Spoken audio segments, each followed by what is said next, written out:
ঈদগড় বাইশে সম্প্রীতি টি10 টিকিট টুর্নামেন্টের প্রথম রাউন্ডের খেলা শেষ আগামীকাল। গ্রুপ এ থেকে চ্যাম্পিয়ন হয়েছে টিম অফ ঈদগড় বাইতুশরফ পাড়া।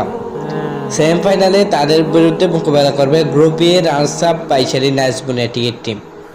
আগামী 18 মে রোজ শনিবার বিকাল 2টায় গরিয়ামুড়া সমঝোতা আজদা স্টেডিয়ামে প্রথম সেমিফাইনাল ম্যাচ অনুষ্ঠিত হবে।